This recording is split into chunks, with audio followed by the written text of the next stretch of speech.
The other day, CBC Radio had a story about a computer program that can write news stories. Most journalists probably thought robo-journalism is going to be the worst deal since Harper sold Alberta to China for 2 pandas. But I thought, cool, now that robots can replace them, maybe journalists will start doing their job. A company called Narrative Science makes a news writing program. The company founder thinks that within 15 years, more than 90% of news will be written by computer.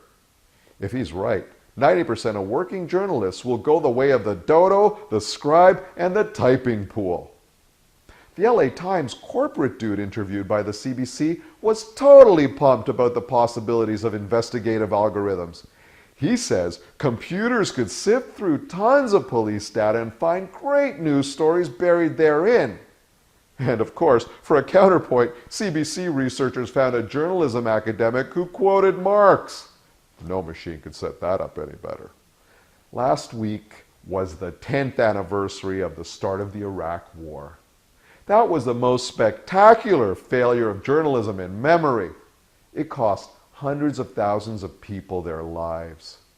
Journalism can be credited in part with ending the Vietnam War, but the corporate news will forever wear the Iraq War like a dunce cap.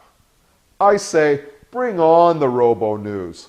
When the jetting in of 2 pandas from China equates with Cree walking 1,600 clicks to Ottawa with a serious environmental message, why the fuck not? Any computer could package pandemonium to fill news minutes that might be occupied by a more substantial story. Hey, here's a few more questions that no corporate media horror machine will ever ask. Why didn't anybody go to jail for the fraud that led to the economic collapse of 2008? Why was Hugo Chavez referred to as a dictator, a strongman, and a caudillo when he won 15 out of 16 elections and referenda? Why is the trial of U.S. military whistleblower Bradley Manning, a major WikiLeaks source, not being reported daily on television news?